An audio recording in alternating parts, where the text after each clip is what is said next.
ठीक है बच्चों, हम लोगों ने अभी जो टॉपिक डिस्कस किया तो उसी के आगे अब हम लोग कुछ डिफरेंट टाइप के जीन्स होते हैं। एक्चुअली अलग अलग वर्क करने वाले कुछ जीन्स होते हैं।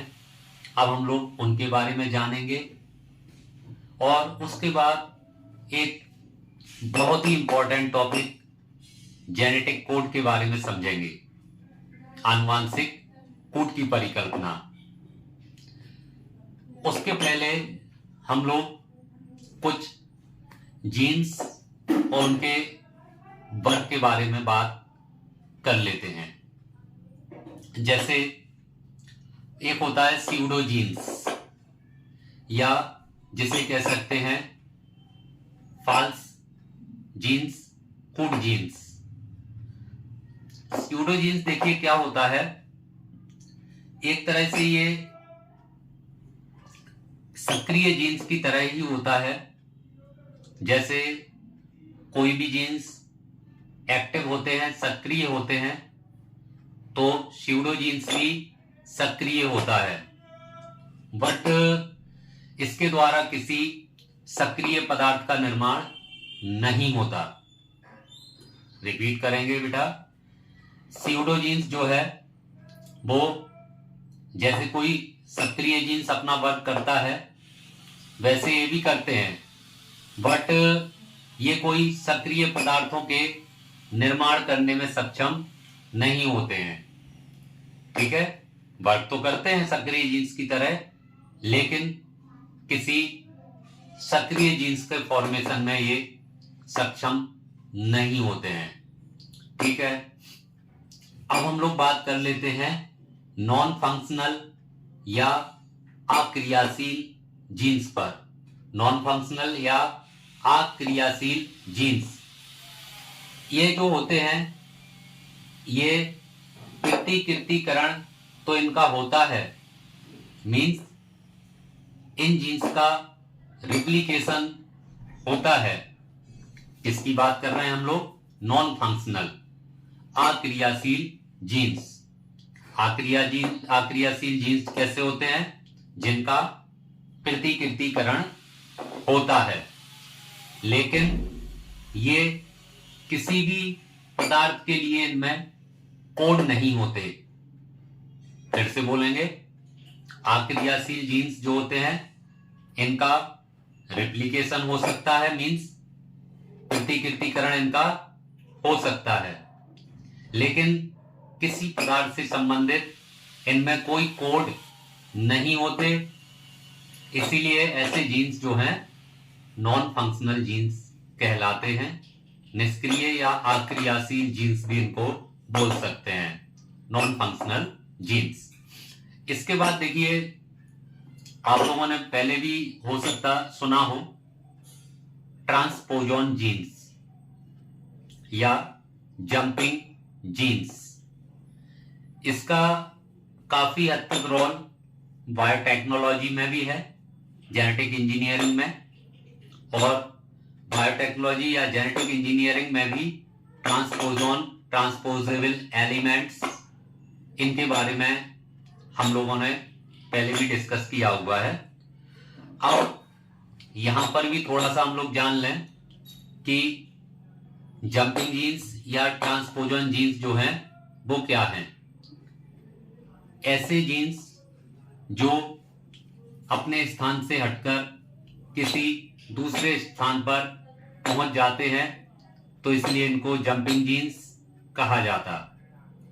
क्रोमोसोम में किसी प्लेस पर ये जीन्स है और किसी कारण से, चाहे वो म्यूटेशन हो, ठीक है, चाहे कोई अनदर जेनेटिक एबनॉर्मलिटीज हो, कोई भी तरह का कोई चेंजेस हो, तो ये क्या होता है, कोई भी रीजन हो, तो कुछ जीन्स ऐसे होते हैं क्रोमोसोम पर कि जो अपने स्थान से हटकर किसी अनदर प्लेस पर पहुंच जाते हैं। ऐसा करने की वजह से ही इनको जंपिंग जीन्स कहा जाता है, या ट्रांसपोजोन जीन्स कहते हैं। स्थान परिवर्तक जीन्स भी इनको बोल सकते हैं, क्योंकि सपोज दैट जैसे ये इस प्लेस पर जीन्स है और कोई भी कंडीशन की वजह से ये अपने स्थान से हटकर किसी अनदर प्लेस पर पहुंच जाते हैं, तो ये जंपिंग जीन्स कहलाते हैं। इसके बारे में एक्चुअली जो साइंटिस्ट थे बारबरा मैकक्लिंटॉक, तो इन्होंने जंपिंग जीन्स की खोज की थी। बारबरा मैकक्लिंटॉक साइंटिस्ट के द्वारा जंपिंग जीन्स का कॉन्सेप्ट दिया गया था। तो कह सकते हैं कि एक तरह से जीन्स क्या है, डीएनए का ही पार्ट, तो ये अपना स्थान बदलने में सक्षम होते हैं। ऐसा होने से उस ऑर्गेनिज्म की प्रॉपर्टीज चेंज हो जाती हैं। हो सकता कभी पॉजिटिव चेंजेस देखने को मिले, या हो सकता है कभी नेगेटिव चेंजेस भी देखने को मिल सकते हैं। तो उत्परिवर्तन और म्यूटेशन जो होते हैं, तो उसका एक रीजन ये भी है जंपिंग जीन्स की प्रेजेंस। जंपिंग जीन्स की वजह से भी ऐसा होता है। ओवरलैपिंग जीन्स, अब हम लोग बात करते हैं ओवरलैपिंग जीन्स पर। ओवरलैपिंग जीन्स जो होते हैं वो अलग अलग पॉलीपेप्टाइड को कोड करते हैं।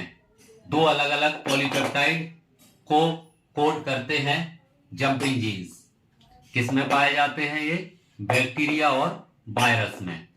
तो जंपिंग जीन्स जो होते हैं वो क्या करते हैं, अलग अलग कोड को, ये जो है पॉलीपेप्टाइड कोड, अलग अलग पॉलीपेप्टाइड को कोड कर सकते हैं। डिफरेंट पॉलीपेप्टाइड को कोड कर सकते हैं जंपिंग जीन्स, ओवरलैपिंग जीन्स। और ये किसमें प्रेजेंट होते हैं? बैक्टीरिया एंड वायरस में। ठीक है, हम लोगों ने 4 टाइप के डिफरेंट जीन्स के बारे में हम लोगों ने सुना, तो एक बार फिर से आपको थोड़ा सा रिवाइज करा देते हैं। जैसे एक होता है कूड जीन्स या स्यूडो जीन्स। तो कूड जीन्स या स्यूडो जीन्स आपको क्या बताया गया?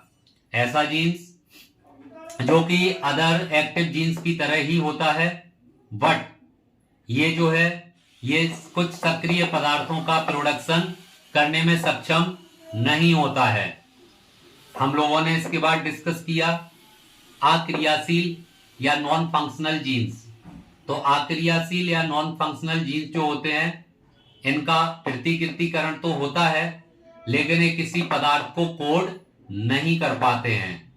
फिर हम लोगों ने डिस्कस किया ट्रांसपोजेबल और जंपिंग जीन्स। तो जंपिंग जीन्स या ट्रांसपोजेबल जीन्स के बारे में बारबरा मैकक्लिंटॉक ने बताया था, और इन्होंने बताया था कि डीएनए या डीएनए के टुकड़े या जीन्स कुछ ऐसे होते हैं जो अपने प्लेस को चेंज करने में सक्षम होते हैं। कोई भी रीजन हो सकता है, कोई भी कारण हो सकता है कि जो ये डीएनए का पीस या जीन्स है, तो वो अपने प्लेस से हटके किसी अनदर प्लेस पर जुड़ जाए। सपोज दैट इस तरह से, जैसे ये कुछ पार्ट्स हैं, ये जीन्स हैं, डीएनए के छोटे छोटे टुकड़े हैं कुछ। अब मान लीजिए जैसे ये वाले पीसेस जो क्रोमोसोम पर इस प्लेस पर हैं, और कोई भी म्यूटेशन या कोई भी ऐसा रीजन हुआ या कोई फैक्टर इफेक्ट हुआ जिसकी वजह से ये जो है अपना स्थान किसी चेंज करके किसी दूसरे प्लेस पर पहुंच जाता है। एक तरह से यहां से हटकर ये दूसरी जगह पर रिप्लेस हो रहा है, या ये कहें कि दूसरी जगह पर पहुंच रहा है। तो ये क्या हो रहा है? एक तरह से ये जंप कर रहा। तो इस वजह से ऐसे जीन्स को जंपिंग जीन्स या ट्रांसपोजेबल जीन्स और ट्रांसपोजेबल जीन्स या जंपिंग जीन्स कह सकते हैं। तो स्थान परिवर्तक जीन्स भी इसको बोल सकते हैं। हमने आपको बताया अतिव्यापित जीन्स, ओवरलैपिंग जीन्स।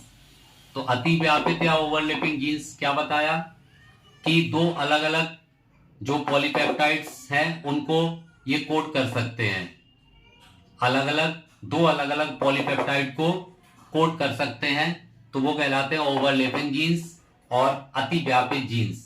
किसमें मिलते हैं?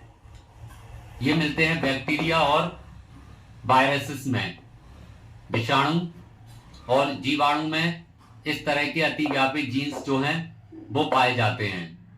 ठीक है, तो डिफरेंट जीन्स के बारे में अभी हम लोगों ने समझा। 4 तरह के हम लोगों ने डिस्कस किए डिफरेंट जीन्स और उनके कॉन्सेप्ट को आपको क्लियर कराया।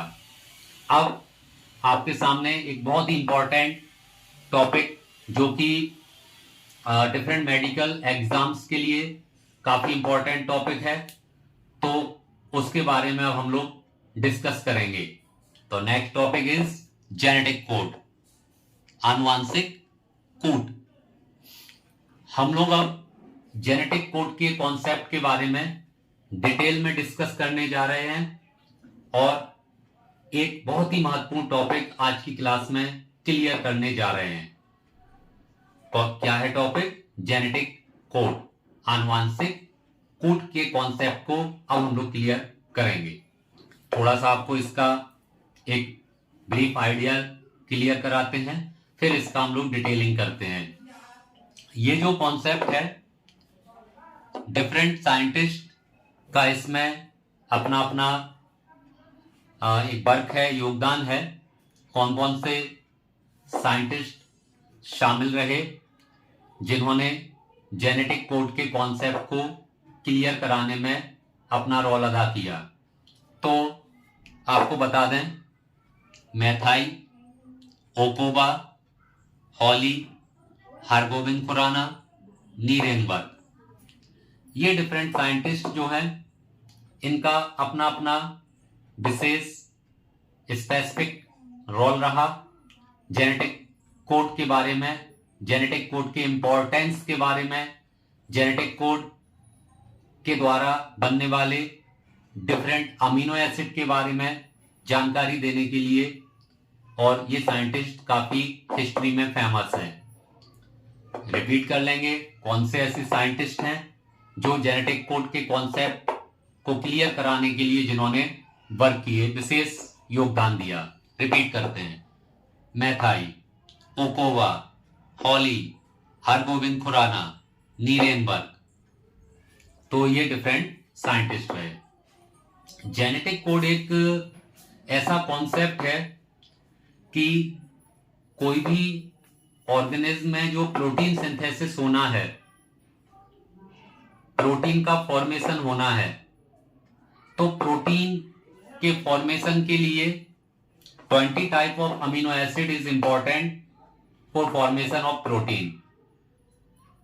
20 प्रकार के अमीनो एसिड आवश्यक होते हैं, इसेंशियल होते हैं, जिनके माध्यम से जीवों में प्रोटीन का फॉर्मेशन होता है। अब ये कैसे बनते हैं, कौन से होते हैं वो अमीनो एसिड, तो इनके फॉर्मेशन के लिए जो है वो जेनेटिक कोड वो है फॉर्मेशन करा सकते हैं। अब जेनेटिक कोड किससे बने होते? Different nitrogenous base. Different type of nitrogenous base is important for the formation of genetic code in different organisms. विभिन्न प्रकार के जीवों के लिए आवश्यक जेनेटिक कोड किससे? अमीनो एसिड से बनते हैं और उनके फॉर्मेशन के लिए क्या आवश्यक होता है? विभिन्न तरह के नाइट्रोजनस बेस। इसमें क्या होता है कि जो जेनेटिक कोड होते हैं तो ये जिनसे भी बनते हैं, जो भी उसमें नाइट्रोजनस बेस होते हैं तो वो कोडॉन कहलाते हैं। सामान्यतः ये 3 हो सकते हैं, तीन तीन होते हैं, तीन तीन के ग्रुप होते हैं। तो अब ये 3 ही क्यों होते हैं, इसके बारे में भी आपको क्लियर करा सकते हैं। अगर कोई सिंगल नाइट्रोजनस बेस होगा तो वो कोई अमीनो एसिड निर्मित नहीं कर पाएगा। डबल होगा, जैसे अपन ने कह दिया GA ग्वानिन एडेनिन, ये भी फॉर्म नहीं कर पाएगा। कह सकते हैं जो सिंगल कोड है, सिंगल नाइट्रोजनस बेस है, उससे भी कोई अमीनो एसिड जो है वो नहीं बन पाएगा, या वो उसको कह सकते हैं कि निर्मित नहीं कर पाएगा। अगर ये 2 के ग्रुप में है, जैसे बोला ग्वानिन एडेनिन, 2 नाइट्रोजनस बेस हैं, तो भी इससे अमीनो एसिड फॉर्मेशन नहीं हो पाएगा। और अगर ये 3 के ग्रुप में है, या जिसे कहें 3 वर्ड्स में है, 3 अक्षरों में है, 3 नाइट्रोजनस बेस हैं, एक एग्जाम्पल के तौर पर UGA, इस तरह से 3 के ग्रुप में हैं, तो ये 64 कोडॉन की एक टेबल बनती है और उनमें 20 अमीनो एसिड के लिए कोड रहते हैं, इन्फॉर्म रहते हैं, उनके फॉर्मेशन करा सकते हैं। अभी हम आपको एक टेबल के द्वारा ये क्लियर कराएंगे कि कैसे 20 अमीनो एसिड बनते हैं जेनेटिक कोड के माध्यम से, कौन कौन से कोड होते हैं, कौन कौन से अमीनो एसिड को वो रिप्रेजेंट करते हैं। ये सारी बातें अभी बताने वाले हैं आपको। तो एक एक कॉन्सेप्ट क्लियर करते हैं जेनेटिक कोड का। सबसे पहले हमने आपको कोडॉन पर बात की और फिर इसके बाद अभी एंटी कोडॉन पर बात करेंगे, लेकिन इन सब के पहले हम आपको पहले जेनेटिक कोड की टेबल क्लियर करा देते हैं। जेनेटिक कोड कैसे, क्या, किसके लिए होते हैं, इस पर हम लोग अब बात कर लेते हैं। तो एक टेबल है, वो आप देखिएगा, इसमें UCAG uracil, cytosine, adenine, guanine, ये जो 4 नाइट्रोजनस बेस हैं, इनके द्वारा एक 64 कोडॉन बनते हैं। इनके द्वारा ये 64 कोडॉन निर्मित होते हैं। UCAG सामने भी देखिए आप, UCAG जब इनको आपस में मैच करते हैं तो इधर से U, इधर से U, सामने से U, तो आ गया ट्रिपल U। नेक्स्ट फिर आप देख रहे हैं, फिर U और इधर है अब C, तो आ जाएगा UUC। नेक्स्ट U सामने है A, तो आ जाएगा UUA। नेक्स्ट UUG, तो आ जाएगा UUG। इस तरह से आप देखिए 4 कोडोने बन गए। क्या ध्यान रखना है केवल आपको, ये क्रम, ये सीक्वेंस, ये अनुक्रम, केवल ये ध्यान रखना है। तो आप 64 कोडॉन की टेबल बिना किसी परेशानी के आप इसको समझ सकते हैं, प्रिपेयर कर सकते हैं। कुछ नहीं ध्यान रखना है, केवल एक चीज ध्यान रखनी है, ये सीक्वेंस। कौन सा सीक्वेंस? UCAG।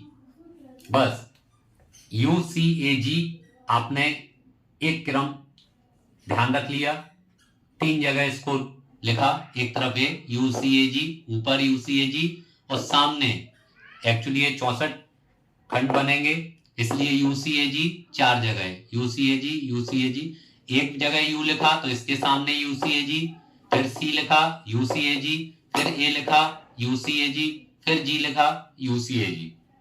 अब तीनों तरफ को आप मिलाएंगे तो ये कोडॉन बनते चले जाएंगे। अभी हमने आपको ये 4 कोडॉन बताए, अब इसके आगे का जैसे आपको बता देते हैं। अब U वाला तो अपन ने क्लियर कर लिया, अब आ रहा जैसे C, तो क्या बनेगा, इधर से U आया, इधर से C आया, सामने से पहले U आया, तो बन गया UCU। नेक्स्ट UCC, फिर UCA, फिर UCG। ऐसे ऐसे ही हम लोग ये करते जाएंगे तो ये 64 कोडॉन हम लोगों को यहां पर मिल जाएंगे।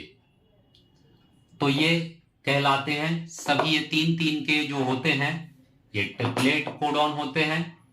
मतलब ये कोडॉन है और कैसे होते हैं, त्रिक कोड, क्योंकि इनमें 3-3 नाइट्रोजनी क्षार हैं, 3-3 नाइट्रोजनस बेस के हैं ये, इसलिए इनको ट्रिपल कोड या त्रिक कोड कहा जाता है, ट्रिपलेट कोडॉन कहा जाता है। एक निश्चित कोडॉन के लिए एक निश्चित एंटी कोडॉन होता है। अगर कोई कोडॉन है तो उसके हिसाब से ही एंटी कोडॉन होगा। ऐसा नहीं है कि कोई कोडॉन है कोई भी एंटी कोडॉन से संबंधित हो जाए। आपको ध्यान होगा पिछली क्लासेस में हमने आपको क्लोवर लीफ मॉडल बताया था। क्लोवर लीफ मॉडल में ध्यान करिएगा, ऊपर की तरफ अमीनो एसिड एक्सेप्टर आर्म थी और उसके अपोजिट नीचे की तरफ एंटी कोडॉन आर्म थी। और उसमें हमने आपको डायग्राम के द्वारा भी क्लियर कराया था कि एंटी कोडॉन आर्म में जो नीचे लूप बनाती हुई स्ट्रक्चर में कोडॉन था उसके अपोजिट एक निश्चित एंटी कोडॉन ही होगा। जैसे ये कैप है तो एक निश्चित ये मार्कर है और इसके निश्चित ये इसका एक कैप है, इसमें कोई अनदर कैप इसमें नहीं ऐड हो पाएगा, नहीं इससे जुड़ पाएगा। तो ये जो है इसका ये मान लीजिए कोडॉन है और ये एंटी कोडॉन, तो एक निश्चित कोडॉन के लिए एक निश्चित एंटी कोडॉन ही होता है। ऐसा नहीं होगा कि ये कोडॉन है ये एंटी कोडॉन इसमें फिक्स हो जाए, ये नहीं होगा। तो कह सकते हैं कि किसी कोडॉन के लिए एक निश्चित एंटी कोडॉन होता है। कितने कितने नाइट्रोजनस बेस वाले होते हैं एंटी कोडॉन? कोडॉन तो मैंने आपको अभी क्लियर किया 3, एंटी कोडॉन भी ऑब्वियसली 3 होंगे क्योंकि 3 कोड है, 3 नाइट्रोजनस बेस से बना कोड है, कोडॉन है, तो ऑब्वियसली 3 नाइट्रोजनस बेस से बना ही क्या होगा, एंटी कोडॉन होगा। तो इस तरह से कोडॉन और एंटी कोडॉन की परिकल्पना या इसके बारे में हम लोगों ने जानकारी प्राप्त की। किससे रिलेटेड टॉपिक हम लोग डिस्कस कर रहे हैं, जेनेटिक कोड। तो जेनेटिक कोड से संबंधित हम लोगों ने कोडॉन और एंटी कोडॉन के कॉन्सेप्ट को यहां पर क्लियर किया। अब हम लोग जो जेनेटिक कोड है, अब इसमें कौन से लगभग 20 प्रकार के अमीनो एसिड, ये जो 64 कोडॉन है, 64 ट्रिपलेट कोडॉन है। ट्रिपलेट क्यों कह रहे हैं? 3-3 अक्षरों से बने, 3-3 नाइट्रोजनी क्षारों से बने। हिंदी में बात करें त्रिक कोड हैं ये, जो कितने हैं 64, ये एनफ हैं। अगर ये 2-2 में होते तो 64 कोडॉन नहीं मिलते, सिंगल सिंगल होते तो भी नहीं मिलते। ये 3-3 अक्षरों वाले हैं इसलिए 64 कोडॉन के रूप में ये यहां पर हम लोगों को मिले। अब इससे ये जो कोडॉन है इनका फिक्स है, जो चाहे कोडॉन जो चाहे अमीनो एसिड नहीं बना पाएगा। कोई भी कोडॉन कोई भी अमीनो एसिड के लिए इनफॉर्म्ड नहीं होता, मॉडिफाइड नहीं होता, फॉर्म्ड नहीं होता, बनाता नहीं है। एक कोई निश्चित कोडॉन या कोडॉन के ग्रुप ही निश्चित अमीनो एसिड का फॉर्मेशन करते हैं। यहां पर हमने कुछ आपके लिए यहां पे सॉल्व कर रखे हैं कि कौन से अमीनो एसिड, तो आपको बता देते हैं ओरली, फिर इसके बाद ये बताते हैं कि कौन सा अमीनो एसिड किस कोडॉन से बनेगा। फिर रिपीट कर रहे हैं, कोई निश्चित कोडॉन या कोडॉन का ग्रुप एक निश्चित अमीनो एसिड का फॉर्मेशन करता है। सिंपल सी बात है कि कोई भी जो पदार्थ होगा वो कोई भी संरचना या कोई भी स्ट्रक्चर नहीं बना पाएगा। एक निश्चित पदार्थ एक निश्चित स्ट्रक्चर ही फॉर्म करेगा। ऐसे ही एक निश्चित कोडॉन या कोडॉन का ग्रुप एक निश्चित अमीनो एसिड के लिए रिस्पॉन्सिबल होगा, उसके फॉर्मेशन के लिए उत्तरदायी होगा। देखते हैं कौन से 20 तरह के अमीनो एसिड जो हैं वो प्रोटीन सिंथेसिस के लिए आवश्यक हैं और ये जेनेटिक कोड उनके लिए निर्मित करने में शामिल होते हैं। तो जेनेटिक कोड कितने, फिर से बार बार रिपीट कर रहे हैं कि जेनेटिक कोड जो होते हैं वो कैसे होते हैं, ट्रिपलेट कोडॉन, 3 नाइट्रोजनस क्षार से बने। कितने कोडॉन 20 प्रकार के अमीनो एसिड के लिए पर्याप्त होते हैं, 64। कौन से अमीनो एसिड ऐसे हैं जो प्रोटीन सिंथेसिस के लिए आवश्यक होते हैं, आपको उनके नेम हम बोल रहे हैं। Alanine, arginine, asparagine, aspartic acid, cysteine, glutamine, glutamic acid, glycine, histidine, isoleucine, leucine, lysine, methionine, phenylalanine, proline, serine, threonine, tryptophan, tyrosine, valine, terminating triplets. तो ये तो 21 है, तो बेलीन तक ही अगर मान ले तो 20 अमीनो एसिड जो हैं वो यही होते हैं। एक बार और रिपीट करते हैं, alanine, arginine, asparagine, aspartic acid, cysteine, glutamine, glutamic acid, glycine, histidine, isoleucine, leucine, lysine, methionine, phenylalanine, proline, serine, threonine, tryptophan, tyrosine, valine एवं टर्मिनेटिंग ट्रिप्टीज। ये तो हो गए 20 टाइप ऑफ अमीनो एसिड। अब कौन सा अमीनो एसिड किस कोडॉन से या कोडॉन के ग्रुप से बनता है, तो वो इस टेबल के द्वारा हम लोगों को क्लियर होगा। जैसे यहां पर कुछ नंबरिंग कर दी है, जैसे एक क्रम से यहां पर अमीनो एसिड हमने बोले 1 2 3 4, तो ऐसे ही यहां पर नंबरिंग कर दी है कि कौन सा कोडॉन कौन से अमीनो एसिड को शो कर रहा। जैसे अपन लोग देख लेते हैं, 1 नंबर पे है एलानीन, फर्स्ट नंबर है एलानीन अमीनो एसिड। अब इस टेबल में सर्च करेंगे कि एलानीन के लिए कौन से कोडॉन जो है वो फॉर्म करते हैं, तो 1 नंबर आप देखिए ये इधर पर है, जिसमें 4 कोडॉन का ग्रुप मिलकर एलानीन अमीनो एसिड का फॉर्मेशन करेगा। रिपीट करेंगे, एलानीन अमीनो एसिड कौन से कोडॉन से बनेगा, कौन से कोडॉन के ग्रुप से बनेगा, तो ये 4 जो कोडॉन है इनका ग्रुप है, ये मिलकर एक अमीनो एसिड एलानीन निर्मित करेंगे। क्या है वो codon, GCU, GCC, GCA, GCG। अब आप देख रहे हैं 3 अक्षरों वाले, 3 नाइट्रोजनी क्षार वाले ये त्रिक कोडॉन है, और एलानीन केवल एक कोडॉन से नहीं बना, इसके लिए 4 कोडॉन की जरूरत पड़ी। 4 codon is important for the formation of alanine amino acid. ये जो एलानीन अमीनो एसिड है इसके निर्माण के लिए ये 4 कोडॉन जो हैं वो रिस्पॉन्सिबल हैं। रिपीट करेंगे कौन से कोडॉन है वो 4, GCU, GCC, GCA, GCG। कोई जरूरी नहीं कि हर अमीनो एसिड 4 कोडॉन से ही मिलकर बने।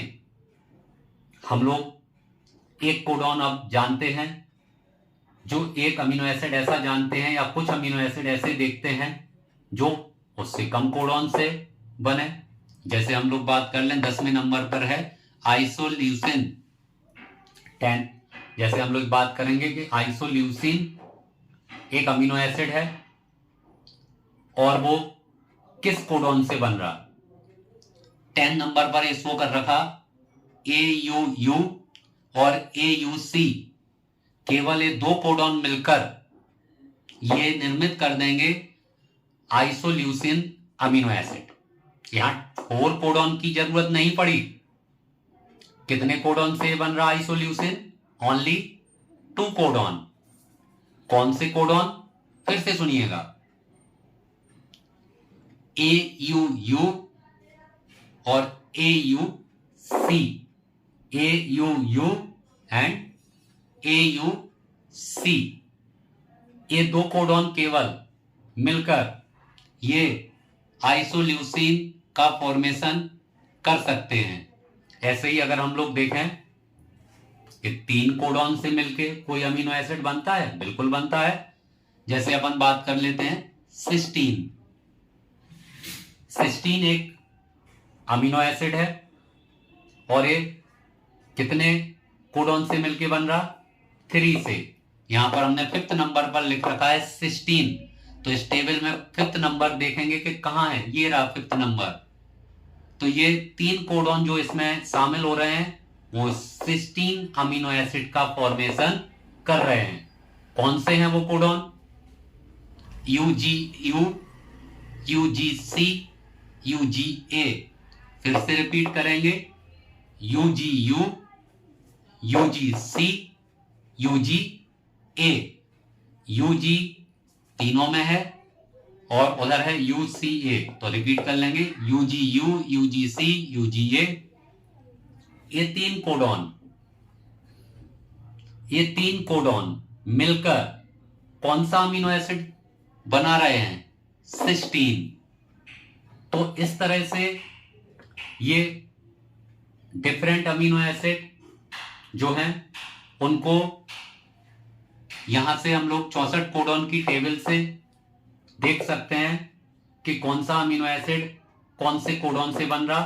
क्वेश्चन बिल्कुल बन सकते हैं। ये कोई आपको अमीनो एसिड का नेम दे दिया और पूछ लिया कि इनमें से कौन से कोडॉन के द्वारा ये अमीनो एसिड बनेगा। अब आपको ऑप्शन में एक सही वाले कोडॉन के ग्रुप दे दिए और बाकी रॉन्ग वाले दे दिए, तो आपको ये इस जो टेबल से आप ध्यान देंगे कि कौन से अमीनो एसिड को कौन से कोडॉन फॉर्म करते हैं, तो आप इस तरह से सही कोडॉन टिक लगा सकते हैं, आंसर दे सकते हैं। तो इस तरह से सही जानकारी आपके द्वारा दी जा सकती है और ये टेबल जो है ये उसमें बहुत ज्यादा हेल्प करती है। एक आध और हम लोग देख लेते हैं। जैसे मान लीजिए आर्गिनीन पर बात करें, पहले चलिए एलानीन पर बात कर लेते हैं। एलानीन जो है उस पर बात कर चुके, आर्गिनीन पर बात करते हैं सेकंड। आर्गिनीन जो है ये अमीनो एसिड किस कोडॉन से बनेगा? आर्गिनीन जो है किस कोडॉन से बनेगा? तो सेकंड नंबर पर आप देख सकते हैं AGA और AGG। AGA और AGG, AGA, AGG, ये जो कोडॉन है, ये जो ट्रिपलेट कोडॉन है, इन दोनों का ग्रुप, एक कोडॉन तो हो गया, आपको आर्गिनीन बता रहे थे, तो आर्गिनीन जो है एक कोडॉन हो गया AGA और एक हो गया AGG। तो ये जो है ये जो मिलके ये बना सकते हैं आर्गिनीन, आर्गिनीन अमीनो एसिड। हम लोगों ने अभी इस क्लास में एक्चुअली जेनेटिक कोड जो है ये आगे भी अभी कंटिन्यू हम आपको बता रहे हैं इस टॉपिक के बारे में। बहुत बड़ा टॉपिक है और बहुत सी इंपॉर्टेंट्स इसमें क्वेश्चंस भी बनते हैं एग्जाम